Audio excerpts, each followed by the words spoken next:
Subscribe कीजिए मेरे Hindi technical hub को और इस बेल आइकन को दबाना ना भूलें ताकि मैं जो भी नई वीडियो डालूं वो सबसे पहले पहुंचे आपके पास। फ्रेंड्स, नमस्कार। आज दोस्तों मैं आपको एक वीडियो लेकर आया जो बहुत इंटरेस्टिंग वीडियो है और ये उन लोगों के लिए है जो पुरानी मशीन सीएनसी मशीन खरीदना चाह रहे हैं या खरीद रहे हैं या सोच रहे हैं, उनके लिए ये वीडियो है। तो सबसे पहले मैं बताऊंगा कि जब भी अपन पुरानी सीएनसी खरीदते हैं उसमें क्या क्या अपन को सावधानियां रखनी है लेते समय। तो उसी टॉपिक के ऊपर मैं आपको वीडियो बना के दिखा रहा हूँ। और उससे पहले जो भी भाई चैनल पर नए हैं वो चैनल को सब्सक्राइब कर लें और जो भाई वीडियो को देख रहे हैं वो अपने दोस्तों को भी शेयर करें ताकि उनको भी इस चीज़ का बेनिफिट मिल सके। तो दोस्तों, आज मैं आपको कुछ पॉइंट बताऊंगा जो आपको पुरानी मशीन खरीदते वक्त बहुत हेल्प करेंगे। सबसे पहला पॉइंट दोस्तों वो है, जब भी आप पुरानी मशीन खरीदे तो उसका जो मैन्युफैक्चरिंग डेट है जो वो देखो, किस तारीख को मशीन डिस्पैच हुई है और मैन्युफैक्चरिंग डेट और उसका सीरियल नंबर, एक सीरियल नंबर, ये दो चीज देख लो दोस्तों तो आपको मशीन कितनी पुरानी है वो सब पता लग जाएगी कि 5 साल पुरानी है, 10 साल पुरानी है, 20 साल पुरानी है। उस चीज में फोकस रखना। आप जितनी पुरानी मशीन होगी उसमें उतनी ही दिक्कतें मिलेंगी आपको, इलेक्ट्रॉनिक साइड में, इलेक्ट्रिकल साइड में और मैकेनिकल साइड से भी प्रॉब्लम मिलेंगी। तो अपनी मशीन दोस्तों ज़्यादा से ज़्यादा 8 साल से पुरानी नहीं होनी चाहिए, क्योंकि उसके स्पेयर पार्ट भी आपको मार्केट में अवेलेबल नहीं हो पाएंगे, चाहे इलेक्ट्रॉनिक साइड से हो चाहे मैकेनिकल साइड से हो। तो अपन सबसे ज़्यादा इन दो चीज़ों में फोकस करना। तो ये मशीन ज़्यादा से ज़्यादा 8 साल से पुरानी ना हो, ठीक है, सबसे पहला पॉइंट है। दूसरा है रनिंग टाइम। रन टाइम कितना है मशीन का, तो रन टाइम भी आपका बहुत बड़ा इंपॉर्टेंट फैक्टर है। जब भी आप पुरानी मशीन ले रहे हो तो बहुत सी मशीनें ऐसी होती है कि मशीन तो 10 साल पुरानी लेकिन रन टाइम बहुत कम है उसका। तो सिस्टम फानू का हो चाहे सीमेंट्स में हो, रन टाइम आपको दिखाई दे जाएगा। और जब भी आप मशीन परचेज करो तो रन टाइम देख लेना, उसमें कितने घंटे मशीन चली है, 1000 घंटे चली है, 10,000 घंटे चली है। तो उससे भी आपको मशीन की कंडीशन का पता लग जाएगा कि मशीन ज़्यादा चली है या बहुत कम चली है। तो से मशीन का रन टाइम देखना आपको। तीसरा है सिस्टम, जो ऑपरेटिंग सिस्टम है दोस्तों, ये मैं बता रहा हूं आपको, ये फानुक है। फानुक में एम सीरीज में मत जाना दोस्तों, ये कभी भी आपको एम सीरीज ये मत जाना। एम सीरीज पे जो अभी 10 साल पुराना जो सिस्टम है फानुक में, वो OI मेट या OI TD चल रहा है, इन पे ही फोकस करना। और OI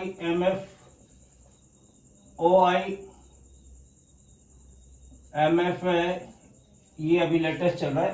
तो अपना जो फानू का सिस्टम है दोस्तों, इसी के इर्द गिर्द होना चाहिए OI सीरीज का ही। OI मेट हो, OM TD हो, तो इन्हीं पे रहना अपन को। और इस तरह से सीमेंट्स में भी आपको देखो तो सीमेंट्स में भी आप 802D और 828, ये दो ही सिस्टम सीमेंट्स के खरीदना।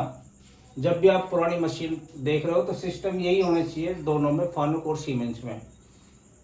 इन मशीनों में लेटेस्ट, क्योंकि ये लेटेस्ट वर्जन है सीमेंट्स के और फानुक के, तो इनके स्पेयर पार्ट भी आपको मार्केट में अवेलेबल हो जाएंगे। और जो फानुक की ओल्ड सीरीज है वो 0M या 18M, इस तरह से M, इन पे मत जाना क्योंकि इनके स्पेयर पार्ट मार्केट में अवेलेबल नहीं है। तो आप ध्यान रखना इस चीज को। इसी तरह से सीमेंट्स का है 840, 640, इस तरह से सीमेंट्स वाले के पुराने सिस्टम है, इन पे भी मत जाना। तो इन्हीं चीजों पे फोकस करना कि ये सिस्टम ही आपको मिल जाए, ठीक है। तो ये बहुत इंपॉर्टेंट फैक्टर बता रहा हूं आपको जब भी आप पुरानी मशीन खरीदने जा रहे हो। फिर उसके बाद दोस्तों चौथा है bearing position, bearing condition. Bearing condition दोस्तों आप कैसे चेक करोगे? आप जब भी मशीन परचेज कर रहे हो तो उसको ऑन करो, ऑन करके एक्स वाई जेड तीनों एक्सिस अगर गेम से ले रहे तो, और टर्निंग है तो एक्स जेड में आप रैपिड में चला के देखो। रैपिड में चला के देखोगे तो बहुत स्मूथली आवाज़ आनी चाहिए। अगर आपकी आवाज़ सही नहीं है, स्लाइडों की या बेरिंगों की आवाज़ बहुत ज़्यादा कर रही है, एबनॉर्मल आवाज़ आ रही है, तो बेरिंग की कंडीशन आपकी सही नहीं है। तो उस कंडीशन में भी आप मशीन को एक प्लस और माइनस पॉइंट दे सकते हैं कि भाई बेरिंग की बहुत ज़्यादा आवाज़ आ रही है, तो आप मशीन के बेरिंग भी चेंज होंगे। अगर ठीक ठाक है तो आप सोच सकते हो, ठीक है। फिर है spindle noise. Spindle noise, spindle noise दोस्तों, स्पेंडल की जो आवाज है आप मैक्सिमम आरपीएम पे घुमा के देखो, S4000 के आसपास आप स्पेंडल को घुमाओ तो स्पेंडल की नॉइस जो ऑपरेटर या प्रोग्रामर जो समझदार आदमी है वो बता देगा कि स्पेंडल की आवाज ओके है या नॉट ओके है। तो स्पेंडल की आवाज से भी आप पहचान सकते हैं कि मशीन कितनी पुरानी है या लेने लायक है कि नहीं है। फिर दोस्तों छठा पॉइंट है टर्निंग सेंटर। अगर आप ले रहे हो टर्निंग सेंटर तो उसका टेपर चेक करने के लिए, स्पेंडल का और स्लाइड का टेपर चेक करने के लिए आप चक्के के ऊपर 200 mm का पीस बांध लो, ठीक है। आप 200 mm का ये पीस बांध लो। आप 200 mm पीस बांधने के बाद इस पर कट लगाओ। ये 200 mm का रोड ले लो, 200 mm का रोड पे सीधा स्ट्रेट टर्निंग करो। टूल लेके एक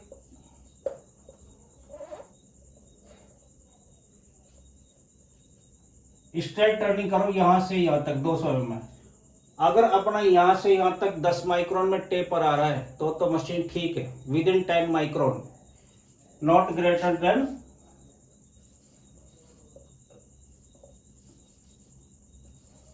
लेस देन 0.01। 10 माइक्रोन से अपना ज्यादा नहीं होना चाहिए टेपर, तो आपकी मशीन ठीक है। अदरवाइज उसके स्पेंडल में भी टेपर होगा, उसको सही करना पड़ेगा और उसमें खर्चे भी आते हैं ऑब्वियसली, और आपका ट्रेड भी डिस्टर्ब हो सकता है। तो ये भी एक मेन पॉइंट है। तो आप जो जो पॉइंट बता रहा हूं उनको चेक करते रहना दोस्तों, ये आपको बहुत अच्छे हेल्पफुल पॉइंट है जब भी आप पुरानी मशीन खरीदोगे। फिर है 7वां point backlash. Backlash axis backlash कितनी होनी चाहिए यह बात बता देता हूँ। एक्स वाई और जेड तीनों एक्सिसों में, अगर आप तीनों वीएमसी खरीद रहे तो एक्स वाई जेड होगा, नहीं तो एक्स जेड होगा। तो इनमें 0.01 से ज्यादा आपकी बैकलेस नहीं होनी चाहिए, 0.1 से 0.2, ठीक है। 20 माइक्रोन तक, मैक्सिमम 20 माइक्रोन तक की बैकलेस होनी चाहिए। अदरवाइज जब भी आपका इंटरपोलेशन का कोई भी कमांड आया प्रोग्राम में तो वो आपको स्टेप दिखाई देगा,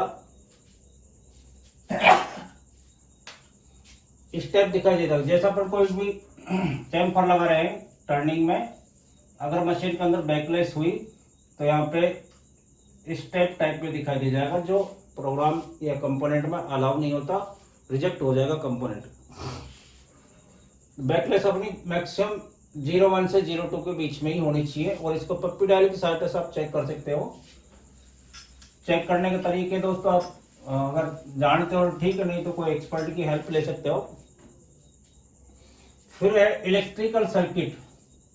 मशीन का पैनल पे जाके इलेक्ट्रिकल सर्किट है,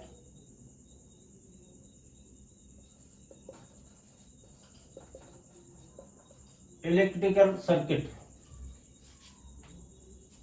सर्किट में दोस्तों पीछे पैनल में आप पैनल को खोल के देखो। अगर उसकी ड्रेसिंग बिल्कुल फर्स्ट क्लास है, स्ट्रिप वगैरह अच्छे से लगी हुई है, या फिर लोग बाग ऐसे भी मशीन को छेड़छाड़ के पटक देते हैं, सारे केबल वगैरह तार वगैरह सब गुत्थे उलझे हुए रहते हैं, तो आप उस कंडीशन में मशीन को अवॉइड करें, क्योंकि वो मशीन अच्छे से रिपेयर कर रखी है बारंबार कई बार। तो इलेक्ट्रिकल सर्किट को भी आप पैनल पे जाके देखें और ड्राइव की कंडीशन देखें। ड्राइव XYZ तीनों की ड्राइव को आप चेक करें, ड्राइव में कोई रिपेयरिंग तो नहीं हुई, तो आप अच्छे से देख सकते हैं कि विजुअली कि सही है या नहीं है। ये सारी चीज आपको हेल्पफुल करेंगी। फिर है guard position, guard condition. Guard condition, जो भी बाहर के गार्ड लगे हुए हैं, चाहे डोर हो, चाहे पीछे का डोर हो, ऊपर का हो, नीचे का हो, टूटा फूटा नहीं होना चाहिए, बिल्कुल फर्स्ट क्लास कंडीशन में होना चाहिए। अगर अपना गार्ड खराब है चारों तरफ के, तो अपन समझ सकते हैं कि एक्सीजो के जो मोटरें हैं या गार्डवे से उनके अंदर कचरा भरा होगा, जिससे स्लाइडें भी खराब होगी। ऑब्वियसली बात है कि अगर अपने गार्ड सही नहीं है तो सारे के सारे अपने गार्ड वगैरह भी LM गार्डवे वगैरह है वो भी डैमेज हो सकती हैं। तो इन चीज़ों का आप अच्छे से चेक करें। फिर है एनकोडर। एनकोडर दोस्तों हर मशीन में होते हैं, XYZ तीनों एक्सीजो में, और टर्निंग में इस पेंडल में 2 एनकोडर होते हैं दोस्तों। ये दोनों एनकोडर आपके RPM और जब भी आप थ्रेड काटते हो थ्रेडिंग, तो आपके सारे एनकोडर, दोनों एनकोडर एक्टिव रहते हैं। तो जब भी आप पुरानी मशीन ले रहे हो टर्निंग सेंटर स्पेशली, तो आप एनकोडर चेक आप वैसे तो कर नहीं सकते, फीडबैक अगर स्क्रीन पे दिखाई दे रहा है RPM का तो ठीक है, लेकिन थ्रेडिंग वाला जो एनकोडर है वो आपका सही नहीं हो तो भी आपकी थ्रेडिंग नहीं कट पाएगी। तो आप जब भी पुरानी मशीन लें तो थ्रेडिंग की साइकिल चला के देख लें, पीस काट के देख लें, और अपना एक सिंपल पीस भी काट के देख लें, ताकि पता लगे कि एनकोडर सारे अपने खराब हैं या ओके हैं। सारी चीज़ अपन को पता लग जाएगी, ठीक है। उसके बाद दोस्तों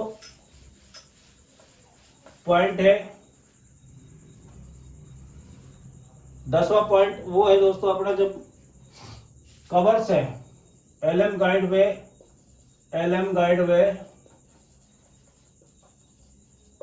गाइडवेज जो X और Z की है या Y की है, तीनों एक्सेस की LM गाइडवे जिस पे अपनी एक्सिस चलती है वो बिल्कुल फाइन होनी चाहिए, कहीं भी डेंट वगैरह या कैविटी नहीं होनी चाहिए, गड्ढे गड्ढे टाइप में नहीं होना चाहिए। तो उसके लिए आप LM गाइडवेज को चेक करने के लिए सारे कवर को रिमूव कर ले, X और Z और Y की तीनों की कवर्स को हटा के, टेलीस्कोपिक कवर को हटा के आप LM गाइडवेज चेक करें, और सही कंडीशन है तो ही ले, नहीं तो LM गाइडवेज का खुद का 2-2.5 लाख रुपए का खर्चा है। अगर आपका बॉल स्क्रू भी खराब हो गया, LM गाइडवे भी खराब हो गया और बॉल नट भी खराब हो गया, तो आपका बहुत बड़ा खर्चा है। तो आप तीनों चीज़ों का कवर हटा के, तीनों एक चीज़ों को कवर हटा के आप अच्छे से चेक कर लें कि ये सब चीज़ें अपनी ओके हैं नहीं है। उसके बाद दोस्तों 11 पॉइंट है सिस्टम की की वे। सिस्टम की जो भी कीज है सारी जो कीबोर्ड पे लगी हुई हैं, वो सारी कीज ओके कंडीशन में होनी चाहिए। ऐसा ना हो एक टूटी हुई है या कुछ निकली हुई है या उनके सर्किट ही दिखाई दे रहे हैं, तो अपन को वो बिल्कुल फर्स्ट क्लास होनी चाहिए, वरना पूरी PCB चेंज करने में आपके 1-1.5 लाख रुपए मिनिमम खर्चा हो सकता है। तो आप जब भी पुरानी मशीन लें दोस्तों, मैं आपको बता रहा हूँ ये सारी चीज़ें आप चेक कर लें, फिर आप परचेज करें, तो आप धोखा नहीं खाएंगे और आप अच्छे से काम कर सकें। क्योंकि पहली मशीन लेने में आप अगर पुरानी लेने जा रहे हैं तो काम स्मूथली होगा, तभी कोई ऑर्डर मिलेगा तो क्वालिटी बनेगी, और क्वालिटी बनाने के लिए अपने पास मशीन परफेक्ट चाहिए, तभी आप ओके काम कर सकते हो। तो आज के लिए इतना ही काफ़ी, फिर एक वीडियो के साथ मिलेंगे, तब तक के लिए धन्यवाद।